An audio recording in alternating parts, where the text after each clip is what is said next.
더정치 인터뷰 박수현 전 청와대 대변인 나오셨습니다. 박수현 대변인 안녕하세요. 예, 안녕하십니까? 네, 반갑습니다. 굉장히 바쁘실 텐데 네. 여기까지 와주셔서 감사합니다. 아유, 저를 불러주셔서 영광입니다. 감사합니다. 예, 먼저 이승준 기자가 박수현 전 대변인 전 국회의원 어떤 분이신지 좀 소개를 해주시기 바랍니다. 네, 박수현 전 청와대 대변인은 수식어가 많은 정치인입니다. 수식어가 세 가지가 있는데요. 젠틀맨, 그다음에 고속버스 의원, 그리고 누군가의 입. 예, 충남 공주 출신인 박 전 대변인은 그 새누리당 자유한국당 성향이 강하던 춘천 공주에서 19대 새누리당 후보를 꺾으면서 당선되셨고 눈길을 모았습니다. 19대 의정활동 당시 합리적이고 온화한 성향으로 젠틀맨이라는 소리를 많이 들으셨고요. 온화하고 점잖은 분들에게 드리는 백봉신사상도 2차례 수상하셨습니다. 그리고 당에서 대변인, 원내대변인을 2차례 하셨고요. 또 비서실장도, 대표 비서실장도 2차례 하셨습니다. 그리고 20대 낙선한 뒤에 청와대에서 문재인 정부의 입으로 활동하셨는데요. 이제 충남도지사에 도전하시면서 누구누구의 입이 아니라 본인의 이야기를 하시려고 합니다. 예, 원래 기자들하고 많이 가까우신 편이죠? 예, 그럴 수밖에 없습니다. 당에서 대변인을 3번 했고 또 청와대 대변인, 또 대표 비서실장도 역시 우리 언론인들과 많은 접촉을 해야 되기 때문에 네.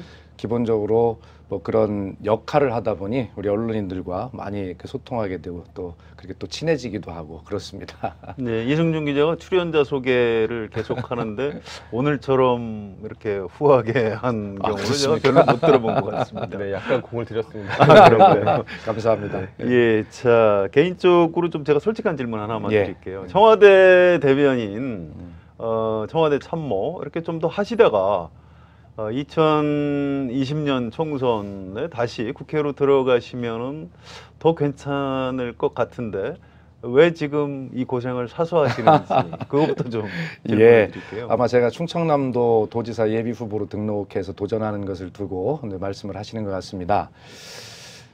저도 그런 여러 가지 이제 갈등도 있었고 고민도 많이 하게 되었는데요.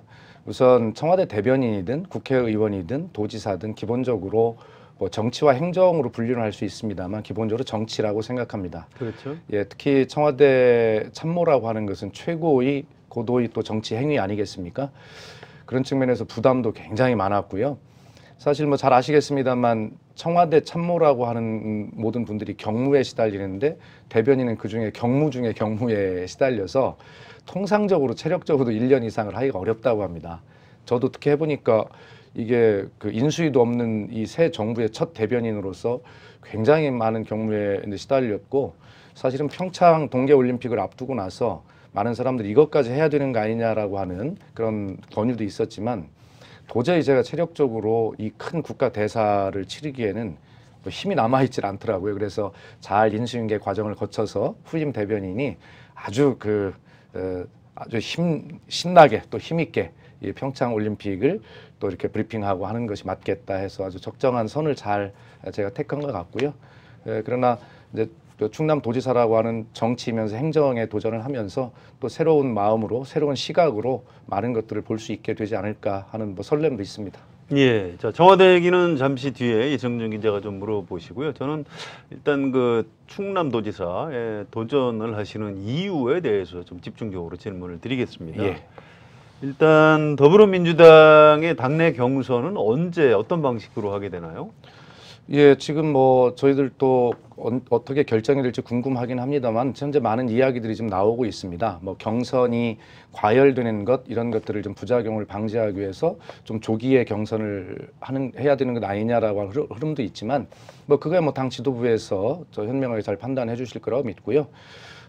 현재 저희는 광역단체장 같은 경우는 일반 국민 여론조사 50% 그리고 권리당원이라고 하는 당원 전수 여론조사 50%를 합산하도록 그렇게 되어 있고요. 아마 경선 과정은 통상적으로 보면 권리당원의 권리 행사를 뭐 6개월 권리 행사를 6개월 이전에 입당한 자로 한다 이렇게 여러 가지를 놓고 볼 때 뭐 4월 달이 막 이렇게 보이지 않는가 이런 생각을 하고 있습니다. 네, 그렇군요. 알겠습니다. 저 요즘 많이 이런 질문을 받으실 것 같아요. 왜 나오셨습니까? 거기에 대한 답변은? 예, 굉장히 이렇게 직설적으로 질문을 하시니까 답변하기가 참 어려운 것 같습니다. 예, 누구나 여러 가지 생각을 하게 될 것입니다. 저도 네. 제가 충남도지사직을 수행하기에 적합한 자질과 능력 그리고 준비가 되어 있는지를 굉장히 깊게 고민했습니다. 제가 도전하는 이유는 이겁니다. 모든 지방정부에는 그 권한과 재정의 한계가 너무 뚜렷합니다. 그러나 지방정부가 풀어야 할 과제는 굉장히 많이 있습니다. 결과적으로 이것을 해결하기 위해서는 중앙정부의 과제에 이 지방정부의 과제를 어떻게 탑재시키느냐, 어떻게 일치시키느냐, 다시 말해서 우리 지방정부의 과제를 어떻게 중앙정부의 과제가 되도록 만드느냐가 이 문제를 해결하는 굉장히 중요한 열쇠라고 생각을 합니다. 저는 안희정 지사와 함께 충남도정을 설계했고 탄생시켰고 충청남도 정책특별보좌관으로 안희정의 도정에 참여했고 국회의원 시절에는 이 충남지방정부와 중앙정부의 가교 역할을 온전히 감당을 해왔기 때문에 이 충남의 과제와 현황을 너무 잘 알고 있다고 생각을 합니다. 또 문재인 정부의 첫 대변인을 하면서 모든 회의에 다 참석하라고 하는 대통령의 요청에 따라서 모든 이 새 정부의 국정 철학, 과제, 전략을 전체적으로 아주 잘 이해할 수 있는 그런 시간을 가졌습니다. 그렇기 때문에 말씀드린 대로 이 지방정부의 과제를 어떻게 중앙정부의 과제에 탑재시키느냐라고 하는 그런 측면에서 저는 강점이 있다고 생각하고 그런 저희 강점을 잘 활용해서 이 충청남도의 새로운 어떤 활력 또 동력 이런 것들을 만들어내고 충남도민의 심장을 함께 고동치게 할 수 있다라고 하는 자신감이 있기 때문에 도전하게 됐습니다. 네, 다른 경쟁 후보들도 이제 충남의 어떤 과제 같은 거는 많이 잘 아실 것 같아요. 그런데 그분들보다는 정치인 박수현이 이것은 가장 잘할 수 있다. 이 부분 한 번만 좀 다시 설명을 해주실까요? 예, 그렇습니다. 그렇게 다른 후보님들도 충남의 정치를 기본적으로 하셨기 때문에 잘 알고 계실 것이고요. 좀 다시 설명을 드리면 저는 이 중앙정부의 전략 과제에 대해서 잘 이해하고 있습니다. 그것이 다른 후보들보다 제가 앞서 있는 강점이라고 저는 외람되지만 그렇게 말씀을 드립니다. 네. 이 양자를 잘 조율하는 것, 사이클을 잘 맞추는 것, 이 조정 능력, 탑재 능력이 제가 다른 후보님에 비해서 강점이다라고 제가 주장하는 이유이고 그것을 도민들께 어떻게 이해시키느냐가 저희 경쟁력이 될 거라고 생각합니다. 네. 자, 충남이라는 지역 특성상 그 지역의 어떤 가장 중요한 과제라고 할까요? 지역 현안 같은 게 좀 있을 것 같습니다. 이제 저희는 잘 모를 수도 있는데요. 조금 소개를 해 주실까요? 예, 지금 대한민국의 큰 전체의 과제는 이 수도권과 지방의 문제입니다. 그렇습니다. 예, 오죽하면 지방 소멸이라는 말이 나올 정도가 됐지 않습니까? 충청남도도 그러한 지방의 특성을 가지고 있을 수밖에 없습니다. 특히 충청남도는 기본적으로 농업도입니다. 그렇기 때문에 이 내발적 발전 동력을 만들어내기가 굉장히 어려운 현실입니다. 그렇기 때문에 도지사는 이 부족하지만 이 내적인 발전 동력을 어떻게 발굴하고 강화해내느냐라고 하는 기본적인 노력을 해야 되는 한편 그것은 굉장히 시간이 오래 걸리고 성과에 대해서 자신할 수 없는 부분들이 있습니다. 그렇기 때문에 그것과 동시에 외부로부터의 발전 동력을 어떻게 끌어올 것이냐 이것이 굉장히 중요한 요소가 됩니다. 충남의 발전 동력을 외부 동력은 수도권과 중국입니다. 수도권은 수도권 규제 완화 정책으로 이명박 정부와 박근혜 정부에서 유턴을 했기 때문에 이 대한민국 국토관리 정책이 좀 굉장히 어긋난 측면이 있습니다. 이것을 저희 민주당의 오랜 가치와 철학에 입각해서 국토 균형 발전을 이룰 수 있는 수도권 그 규제 정책으로 다시 턴을 해야 되는데 이것도 시간이 좀 걸릴 일이고요.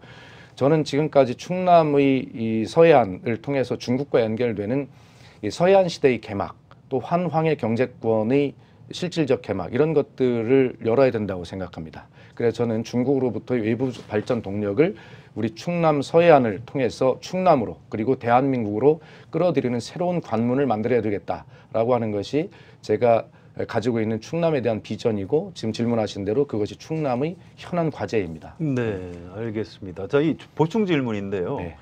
안희정 지사가 충남지사를 8년 하셨죠. 8년 동안 충남이 어떻게 달라졌는지 압축해서 좀 소개를 해주시고요. 박수현 전 대변인께서 충남지사를 하시게 되면 그 연장선에서 무엇을 할 수 있는 건지 질문을 드리겠습니다. 예, 저는 안희정 지사의 친구이기도 하고 또 정치적 동료이기도 하기 때문에 제가 어떤 주관적 평가를 하지 않도록 노력을 하면서 말씀을 괜찮습니다. 드려보면 편하게 말씀하시면 됩니다. 예, 드려보면 예. 각 광역단체장의 직무 수행 적합도를 평가하는 지표들, 여론조사 지표인가 이런 것들을 보면 안희정 지사가 뭐 정말 굉장히 오랫동안 독보적인 1위를 하고 있습니다. 뭐 그런 객관적 자료가 있기 때문에 뭐 제가 말씀드리는 것도 충분히 이해가 되시리라 생각이 드는데, 안희정 지사의 지난 8년의 성과들 중에 가장 저는 주목하고 싶은 것이 삼농혁신이라고 하는 것입니다. 이 삼농혁신은 그만큼 또 성과가 없다라고 하는 비판에 직면해 있는 가장 큰 비판적 요소이기도 합니다. 그러나 민선 5, 6기 안희정은 왜 삼농혁신을 가지고 성과가 빨리 나타나지 않기 때문에 비판에 직면할 것을 알면서도 왜 이것을 브랜드 정책으로 선정을 했느냐. 아까 앞에서 제가 설명드렸듯이 내발적 발전 동력이 부족한 농업도인 충청남도, 이것의 기반을 튼튼히 하려면, 자, 우리가 씨앗을 뿌리고 잘 싹을 틔워서 길러서 탐스런 열매를 맺으려면 바로 그 씨앗이 뿌려지는 밭을 거름지게 하고 튼튼하게 해야 되지 않습니까? 바로 안희정의 지난 8년은 충청남도의 내발적 발전 동력을 만들어내기 위해서 그 밭을 거름지고 튼튼하게 했던 그런 기간이었다. 방향을 굉장히 옳게 잡았다. 이런 판단을 저는 하고 있고요. 저는 거기에 이어서 이제 씨앗을 뿌릴 겁니다.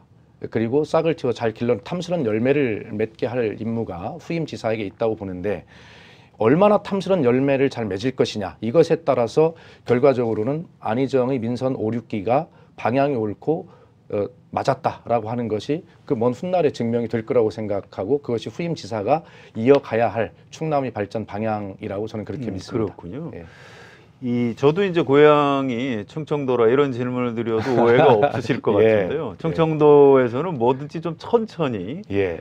그러나 시간이 늦는 만큼 나중에 좀 더 확실히 가는 이런 측면이 있는 것 같습니다. 네. 자, 그 씨앗을 뿌려서 열매까지 맺게 하려면은 충남도지사 한 번으로 충분할까요? 아니면 한 두세 번 해야 될까요? 예, 안희정 지사의 지난 8년이 그런 새로운 충남을 만드는 데 방향을 잘 잡고, 또 그 과정에서 여러 토론도 거치고 하면서 굉장히 잘 잡아왔다고 생각합니다. 이제 방향은 잘 잡혔기 때문에 후임 지사는 속도를 내야 한다고 생각합니다. 그것이 이제 뭐 한 번이냐 두 번이냐가 문제가 아니라 얼만큼 방향을 제대로 유지하면서 속도를 내느냐가 중요한데, 저는 충분히 제 주어진 임기 안에 그런 어떤 성과를 낼 수 있도록 전임자의 이 기반이 워낙 튼튼하게 다져졌기 때문에 충분히 그건 시간의 문제가 아니라 결과적으로는 제가 얼만큼 후임 지사가 제가 된다면 그런 속도를 적절하게 잘 낼 수 있느냐 여기에 달려 있다고 보고, 그런 측면의 도정 운영을 그런 방향으로 속도를 내되 무리하지 않지만 결과적으로 저에게 주어졌던, 선거를 한 번 치러서 주어진 임기는 4년 아니겠습니까? 그 안에도 충분히 평가를 받을 수 있도록 그 속도를 잘 조율해 나가겠다 말씀드립니다. 알겠습니다. 자, 민주당 안에서 지금 충남 지사에 나선 후보들끼리 경쟁이 너무 좀 과열됐다, 후유증이 걱정된다, 뭐 이런 말들도 있던데 실제로 현장 분위기는 어떻습니까? 그래서 전혀 그렇지 않습니다. 그래서 제가 중앙당에도 그런 뜻을 전하고, 그래서 경선이 이 과열된 지역은 전략 공천을 할 수도 있다라고 하는 그런 언론 보도가 있었고, 당에서는 공식으로 그걸 부인한 바가 있습니다만 어쨌든 그런 이야기들이 나올 수 있는 분위기로 좀 보는 것 아니겠습니까? 그러나 실제로 후보인 저 자신이 느낄 때 전혀 과열이 돼 있지 않습니다.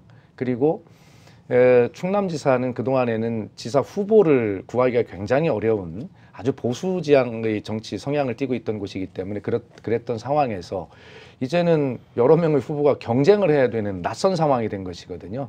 좀 당황스러운 상황이 된 것이죠. 경쟁을 해야 되는 후보나 또 그런 후보들을 선택해야 하는 당원들이나 사실은 굉장히 가족처럼 지내던 그런 사이에서 한 번도 경험해보지 못한 낯선 환경을 맞이하게 된 것뿐인데, 그런 상황에서 저는 우리가 오랫동안 그 보수적인 정치 지형 안에서도 자랑스러운 민주당원으로서 진보와 개혁의 기치를 가지고 살아왔던 그 민주주의 가치를 우리가 함께 실천해왔기 때문에 충분하게 과열되지 않고 경쟁하되 치열하되 그러나 아주 모범적이고 아름다운 민주 경선을 충분히 이뤄낼 역량이 우리에게 있다. 그러므로 중앙당이나 외부의 시선으로 충청남도 경선이 과열되었다라고 보는 것은 지나친 기우다라고 하는 말씀을 드리고, 네. 저희 새 후보는 아주 완팀으로서 그런 어떤 국민 눈높이에 맞는 아름다운 경선을 보여줌으로써 우리 충남도민에게 민주당에게 맡겨도 충분하게 잘할 수 있겠다, 안희정처럼 잘해낼 수 있겠다라고 하는 신뢰와 그런 확신을 드리는 것, 그것이 경선 과정이어야 한다고 생각하고 네. 또 자신 있게 그렇게 될 것입니다. 그러니까 너무 걱정하지 마시라 그렇습니다. 그런 예. 말씀이시네요. 네. 자, 양승조 의원 또 예. 복귀왕전 시장하고 경쟁하고 계신데요. 그분들 어떤 분들이십니까? 좀 평가를 해주시죠. 예, 제가 뭐 여러 차례 말씀을 드리고 있는 것으로 기억을 하는데 실제로 제가 초선 국회의원일 때 19대 국회 때 어떤 언론에 나가서 뭐 통상적으로 묻지 않습니까? 가장 존경하는 인물이 누구냐 이렇게 백문백답식으로 하는데 제가 그때 좀 생뚱맞은 답변을 좀 드린 기억이 납니다. 양승조 의원에 대한 이야기인데요. 가장 존경하는 사람이 누구냐라는 질문에 제가 아마 이렇게 답했던 것 같습니다. 아브라함 링컨이나 이순신 장군 또는 세종대왕을 되지 않아도 된다면 저는 좀 엉뚱하게 우리 국민들께서 잘 동의하지 않으시는 또 싫어하는 현재 우리 정치인 중에 존경하는 분을 되고 싶다. 그게 양승조 국회의원이다. 양승조 의원님은 제가 이렇게 존경하는 분이고 지금도 저희 멘토이시고요. 네. 또 양승조 의원님께 개인적으로 사석에서는 저는 제가 정치를 그만두고 은퇴할 때쯤 되면 형님 같은 사람이 되고 싶습니다라고 고백한 적도 있습니다. 그만큼 존경하는 분이고요. 그다음에 복귀왕 시장은 제 후배인데 제가 복귀왕 시장에게 도지사에 한번 도전해봐라라고 직접 권유를 했을 정도로 능력 있고 사랑하는 후배입니다.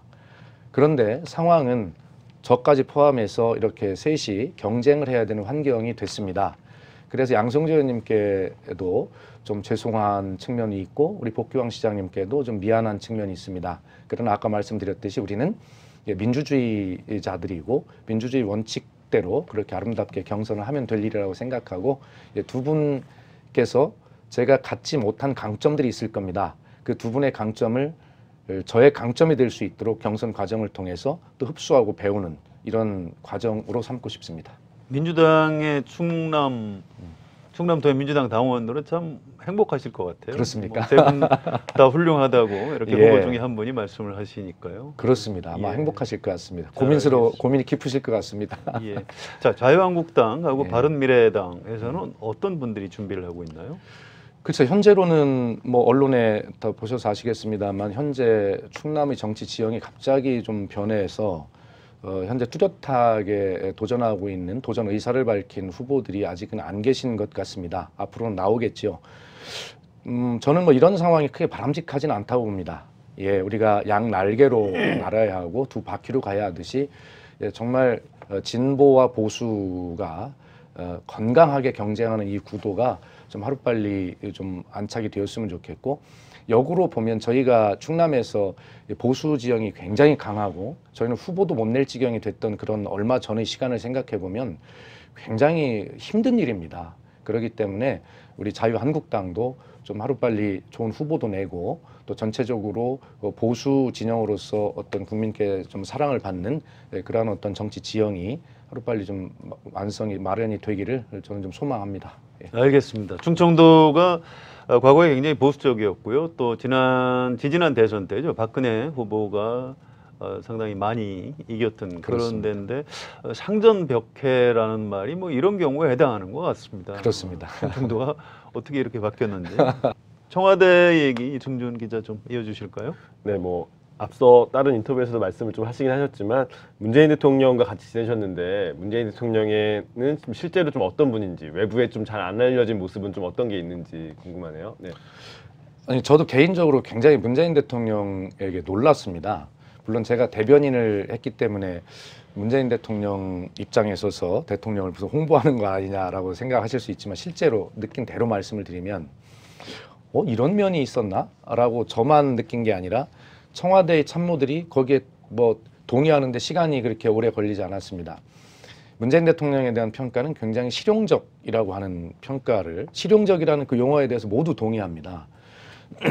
굉장히 그 원칙주의자 같고 그렇지만 국익, 외교, 안보 특히 이런 분야에서는 굉장히 그 실익을 추구하는 이런 측면들을 보고 놀랐습니다. 그리고 문재인 대통령에게 우리가 갖고 있는 생각은 선한 리더십 이런 생각을 하지 않습니까? 그런데 선한 리더십 이면에 그것과 함께 굉장히 결단이 빠른 리더십을 가지고 있다라고 하는 것을 제가 느꼈습니다. 그래서 제가 경청하되 결단하는 리더십 이렇게 표현을 합니다. 그래서 이 선한 리더십은 경청하는 모습으로, 실용적 리더십은 결단하는 모습으로 이렇게 나타나는 것이 아닌가 이런 생각을 하고 있고요. 뭐 아시다시피 지금 청와대 주요 참모들이 전부 지난 경선 과정에서는 문재인 후보의 캠프에 있지 않았던 사람들이 대부분이지 않습니까? 그렇죠. 예. 네. 그렇기 때문에 굉장히 이게 우리가 알던 문재인 정치인 문재인의 모습이야? 라고 굉장히 놀라는 것인데요. 예를 들자면 이런 것입니다. 북한의 핵과 미사일 도발이 계속되는 그런 와중에 대통령이 그 사드 그 발사대 잔여기 4기의 배치를 NSC 회의 마치자마자 바로 지시하지 않습니까? 아마 제가 볼 때 이런 모습을 저도 깜짝 놀랐는데요. 이런 것은 어떻게 보면 두 가지일 겁니다. 하나는 사드 배치, 사드라고 하는 것의 효용성 뭐 차치하고라도요.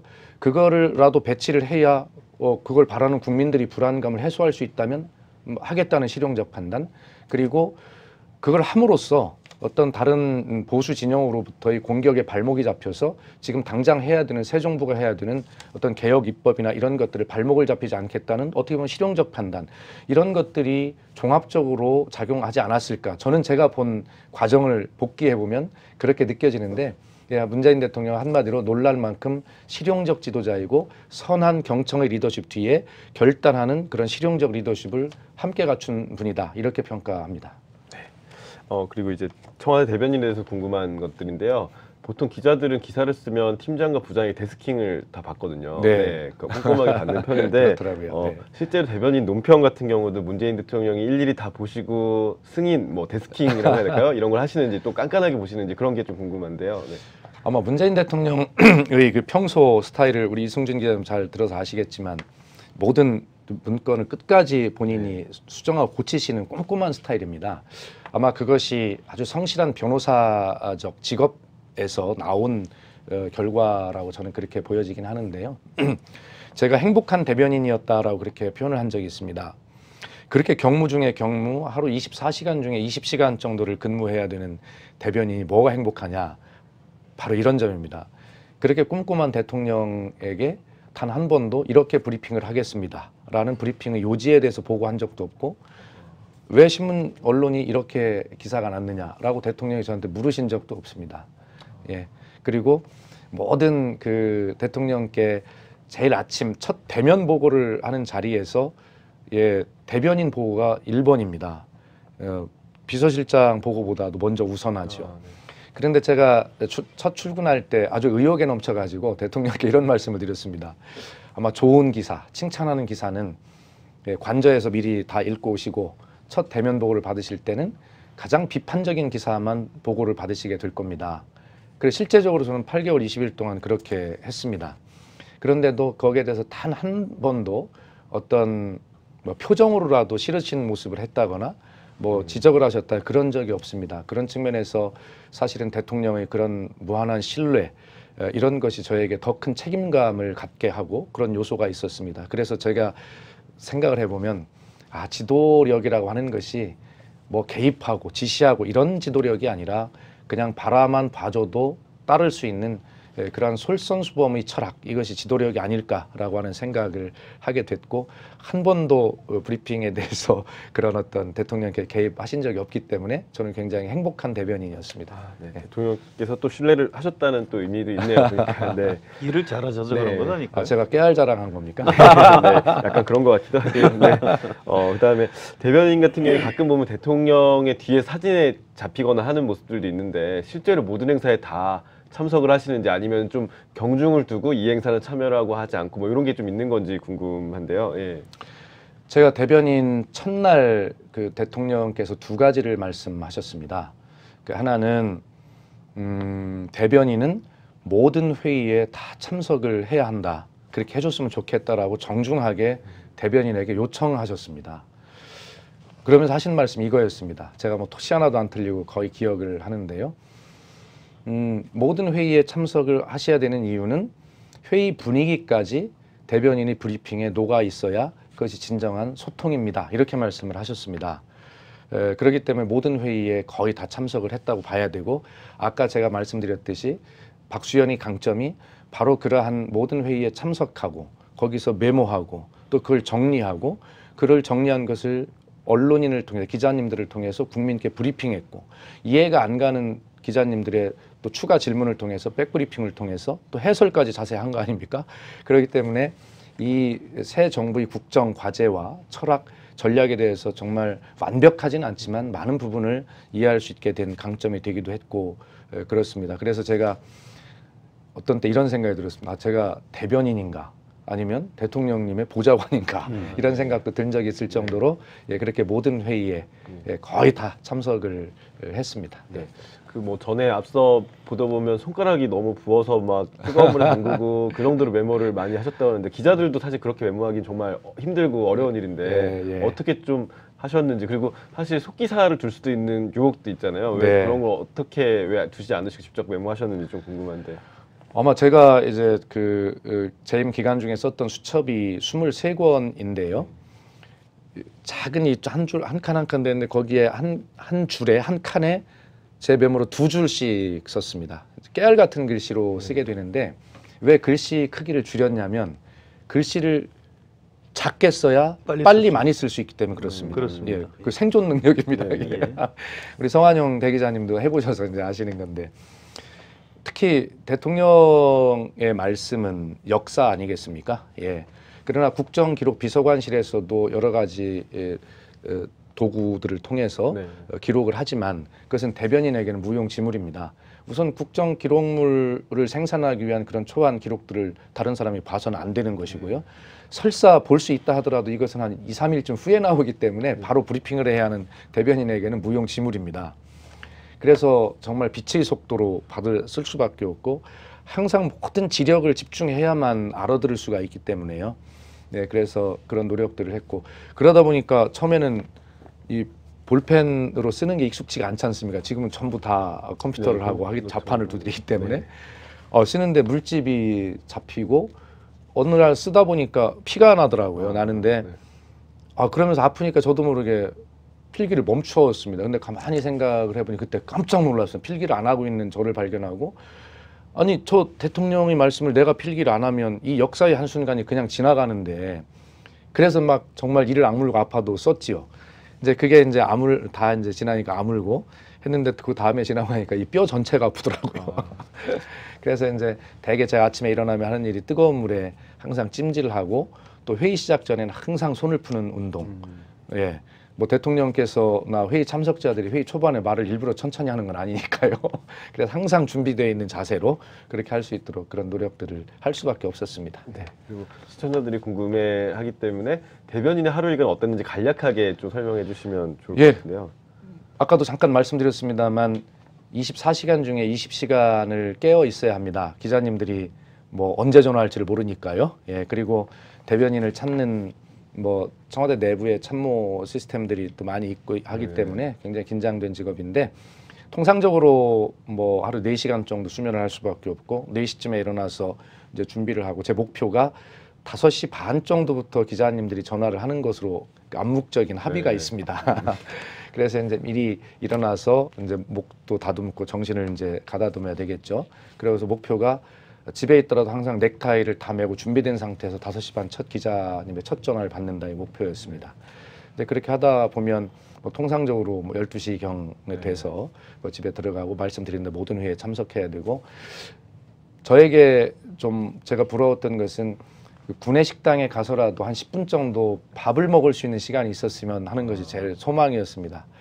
제가 8개월 20일 동안 구내 식당에 가본 것이 한 서너 번 정도 될 정도로 저에게 밥 먹을 시간이 주어지는 것은 회의와 회의 시간 중에 브레이크 타임 이용해서 3분 정도, 그 정도가 저에게 밥 먹을 시간이 주어지는데 뭐 그것도 제대로 활용을 못할 시간이 많아서 통상적으로 제가 보면 2, 3분 안에 밥을 먹을 시간이 있다면 2, 3분 정도의 밥을 먹어야 되는 뭐 그런 거였습니다. 진짜 극한 직업인 것 같은데요. 네. 네. 근데 이제 마지막으로 대변인으로 쭉 하시면서 뭐 실수했던 기억 같은 것도 혹시 있으신지 실수나 약간 아찔했던 기억 같은 건. 그런 거 많이 있죠. 예. 제가 퇴임할 때 비로소 기자님들이 저한테 말씀을 주시더라고요. 정말 그 우리 박수현 대변인 때문에 자기들이 불안했다. 그러면서 기자들 사이에 기자들이 운영하는 카톡방 이런 것들이 있는 모양입니다. 거기에서 우리가 박수현 대변인을 지켜주자라고 하는 이러한 기자님들 스스로의 약속들이 있었다고 합니다. 그것은 분명하게 과거의 대변인은 사실은 정해진 그 브리핑문을 읽고 사실 그 백브리핑을 잘 안 했다고 하더라고요. 근데 그것은 제가 해보니까 백브리핑을 자세하게 할 수 있는 건 그만큼 알아야 할 수 있는 것이거든요. 근데 저는 모든 회의에 참석을 하기 때문에 모든 내용을 잘 알지 않습니까? 그리고 우리 윤영찬 소통수석이 저한테 뭐 경고 겸 뭐 칭찬 겸해서 저한테 친절한 수현 씨 이렇게 붙여주셨는데 그거는 기자님들께 너무 자세하게 브리핑한다 뭐 이거거든요. 근데 사실은 이 새 정부 초기에 뭐 가장 중요했던 것이 북한 핵과 미사일의 도발이 계속 이어지면서 안보, 또 안보는 외교 아니겠습니까? 외교 이런 굉장히 민감한 사안들을 굉장히 오랫동안 브리핑을 했어야 되는데 그러한 것에 대해서 어느 선을 유지할 것인가 라고 하는 것이 대변인으로서는 굉장히 민감한 정무적 판단이고 그것이 능력이라고 생각하는데 아마 제가 기본적으로 아까 대통령님 말씀대로 회의 분위기까지도 녹아서 브리핑을 해야 된다라고 말씀하신 그런 것 때문에 사실은 굉장히 많은 것들을 드릴 수 있으면 기자님들에게 말씀을 드리려고 했는데 그런 민감한 부분들을 굉장히 선을 넘나들고 있었던 모양입니다. 그래도 그런 것들을 우리 기자님들이 알아서 대변인을 지켜주자라고 하는 그런 소리들을 하실 만큼까지 저를 잘 지켜주신 것 아마 감사하게 생각을 하고 또 대변인이 그런 진심을 기자님들이 또 알아주셨기 때문에 뭐 그렇게 되지 않았을까. 또 한편으로는 그런 저를 잘 대변인에서 쫓겨나지 않도록 잘 보호해 주어야 많은 정보들을 얻을 수 있기 때문에 저를 지킨 게 아닐까 하는 생각도 해봅니다. 자, 정치적인 질문 몇 가지만 그러십시다. 좀 추가하고 이제 마무리 네. 쪽으로 가야 될 것 같습니다.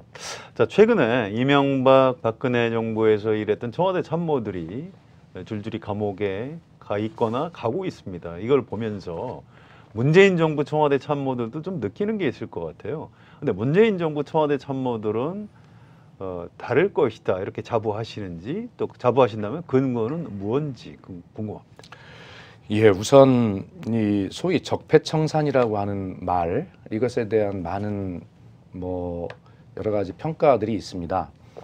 저는 기본적으로 제대로 청산하지 못한 과거 역사가 후세에 어떤 악영향과 부작용을 끼치는지 역사 발전을 저해하는지를 저는 역사를 전공했던 사람이기 때문에 또 여실히 더 잘 알고 있습니다.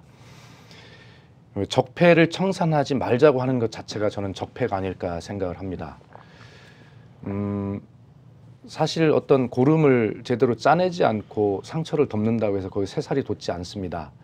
이것에 대한 우리 사회적 합의가 저는 있다고 생각을 합니다. 지금 전 정부의 청와대 참모들이나 이런 분들이 줄줄이 이렇게 정말 법의 심판대에 서는 것 굉장히 안타깝고 정말 어떤 때 보면 안쓰럽고 그렇습니다. 그것이 저희들에게는 반면 교사가 됩니다. 그러나 분명한 것은 이 소위 범법 행위에 대한 사법적 처벌과 그다음에 적폐청산이라고 하는 이런 말들은 정확히 구분이 돼야 된다고 저는 생각을 합니다. 저희들도 잘못한 것이 있으면 당연히 나중에 평가받고 처벌을 받아야 되겠죠. 그러나 이런 부분들을 어떻게 하면 점점 줄여가고 종래에는 거의 이런 일들이 없도록 시스템을 잘 만들어 가느냐라고 하는 것, 그것이 지금 우리가 겪고 있는 이런 아픔들에 대한 보상이 되어야 한다고 생각합니다. 그래서 지금 저희가 아프지만 철저하게 청산할 것 청산하고 법의 정의나 사회 정의가 이래야 된다는 것을 정확하게 세워야 되는 것, 그것이 바로 지난 촛불 광장에서 시민들이 말했던 상식과 원칙이 통하는 사회, 나라다운 나라, 뭐 이런 것 아니겠나 생각을 하고요. 예, 어쨌든 지금 청와대 참모들은 그런 것들을 보면서 마음 아파하면서도 반면 교사로 삼으려고 하는 그런 마음가짐들이 충분히 있어 보인다고 생각을 합니다. 알겠습니다. 근데 동시에 또 청와대에서는 중요한 결정을 하고 매듭 지어주고 이렇게 해줘야 되는 어떤 무한 책임 사원일 수도 있는데 또 너무 위축이 돼서 해야 할 일을 안 하는 측면이 있는 것 아니냐, 좀 무책임하다, 이런 비판도 동시에 있습니다. 어떻게 생각하십니까? 예, 글쎄 그 말씀에는 뭐 쉽게 동의를 할 수는 없는데요. 인수위도 없이 출발한 이 정부입니다. 자기 할 일을 안 하고 결정할 것을 안 하고 미룬다면 이 정부가 어떻게 출범이 되고 진행이 되겠습니까? 많은 토론이 있습니다. 그리고 굉장히 건강합니다. 수석 비서관뿐만이 아니라 해당 배석한 비서관까지 대통령과 치열한 토론을 합니다. 그래서 저는 아마 제가 한 3번 정도 제안을 했던 것 같은데 왜 이런 수석보좌관 회의를 언론에 전체 국민께 공개하지 않느냐. 이런 토론하는 모습을 공개하자. 물론 안보 외교 같은 민감한 사안이 아닌 다음에는 공개를 해도 좋겠다. 또 그 국민의 삶에 영향을 직접적으로 미치는 경제적인 이런 어떤 정책에 관한 토론이 아니라면 공개해도 좋겠다. 이런 청와대의 이 건강한 토론 문화가 그리고 결정하는 그런 과정들을 보여드리는 것이 우리 사회의 토론 문화를 굉장히 발전시키고 그것이 우리 사회 전반적인 수준을 한 단계 업그레이드 시킬 것 같다라고 하는 자부심을 저는 청와대에 있을 때 느꼈고 대변인으로서 이런 회의를 좀 우리 공개하자고 제가 3번이나 주장할 정도입니다. 그리고 또 한 측면은 청와대가 모든 것을 결정하는 곳은 아닙니다. 청와대는 컨트롤 타워로서 각 부처의 칸막이를 없애주고 부처 간 협업이 잘 되도록 그런 것들을 조정하는 곳이지 청와대가 어떤 정책을 일방적으로 결정하는 곳은 아닙니다. 정책을 결정하고 집행하는 곳은 당연히 행정부가 되어야죠. 네. 그래서 지금 저희도 굉장히 고민스러웠던 것이 청와대만 보인다. 정부가 안 보인다. 국회가 안 보인다. 물론 새 정부의 출범 초기이기 때문에 그럴 수는 있습니다만 될 수 있으면 이 정부는 정부가 잘 정책을 결정하고 국회가 잘 논의할 수 있도록 그렇게 자꾸 제 역할을 다할 수 있도록 그렇게 지켜주는 것 그런 역할들을 하려고 고민하고는 있습니다. 알겠습니다. 자, 그 안희정의 친구시니까 좀 궁금해서 여쭤보는데요. 네. 안희정 지사는 이제 어떻게 지사를 마치고 나면 뭘 하게 되는지 혹시 아시는 바가 있으신지요? 글쎄 그거를 제가 전혀 알지를 못하고요. 네. 그다음에 저는 지금 도지사 예비 후보로서 다른 분들과 경쟁을 하기 때문에 안희정 지사가 철저하게 중립을 지키기를 원하고 네. 또 제가 앞장서서 그것을 요청드리고 있는 것이고요. 그래서 안희정 지사 이야기를 하는 것은 적절치 않아 보이는데 다만 도지사 임기를 다 채우겠다. 그 얘기는 국회의원 재보궐선거에 출마하지 않겠다라는 그런 이야기고요. 얘기죠. 네. 네, 그래서 그 부분은 이미 정해진 것이고 저는 친구로서 정치적 동지로서 아마 그런 생각은 가지고 있었습니다. 지난 8년 동안 너무나 많은 고민과 노력 끝에 충남 도정을 그렇게 아주 절대적인 지지를 받을 만큼 이끌어 왔기 때문에 이제 정치인 안희정으로서의 새로운 출발은 또 다른 충전이 필요하다. 모든 지력과 이런 노력을 다 쏟아냈기 때문에 이제 새로운 비전과 철학과 생동감으로 스스로를 채울 필요가 있겠다. 그러면 당분간 좀 정치와 좀 떨어져서 어떤 국민을 바라보고 세상을 바라보면서 자기만의 새로운 충전을 할 시간이 필요하지 않겠냐라고 하는 것이 친구이자 동지인 제가 안희정을 바라보는 저희 바람입니다. 그런 조언을 좀 해주셨습니까? 아마 제 그런 마음을 알고 있을 겁니다. 알겠습니다. 간단하게 이제 뭐 한두 가지 질문 드리면요. 짧게 대답하셔도 되는데 청와대 대변인이 체질이 맞으신지 아니면 국회의원이 맞으신지 좀 어떤 게 더 잘 맞았나요? 저는 국회의원을 하면 정말 잘할 것 같다는 생각을 했습니다. 왜냐하면 국회의원은 자기 혼자 열심히 노력하고 근면성실 정직하면 국민을 위한 입법 활동을 통해서 국민에게 봉사할 수 있거든요. 그러나 뭐 도지사나 뭐 이런 또 청와대 대변인이라고 하는 것은 여러 관계들 속에서 내 위치를 찾아가야 되기 때문에 그런 것보다는 국회의원을 하면 더 잘할 수 있겠다 하는 생각은 좀 했습니다. 네. 그리고 충남지사가 되신다면 이제 정말 재선 뭐 3선까지 도전하실 건지 아니면은 충남지사 이후에 또 다른 꿈을 꾸고 있는지 좀 궁금한데요.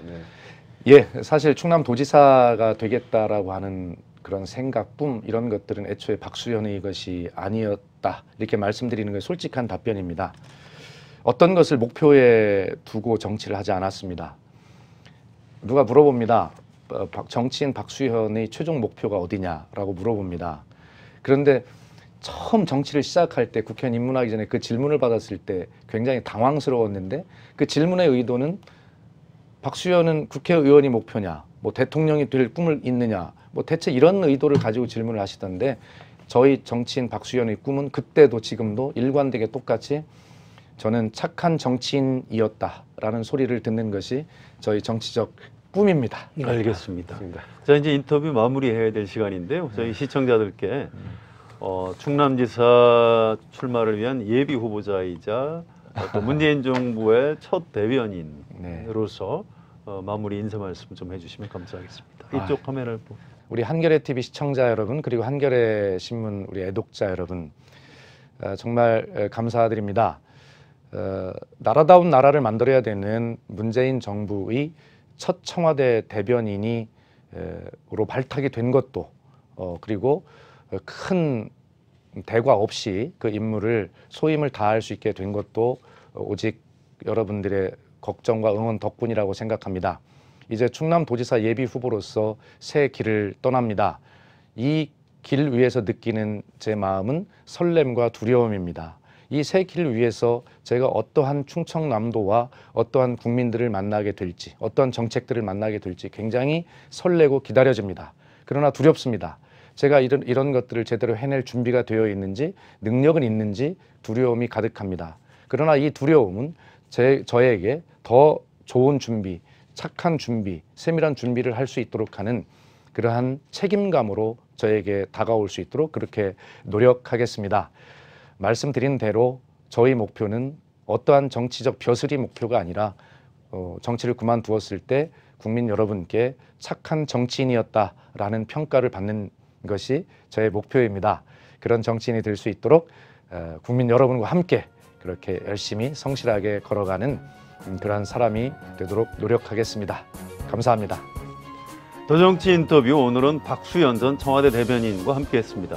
여러분 고맙습니다.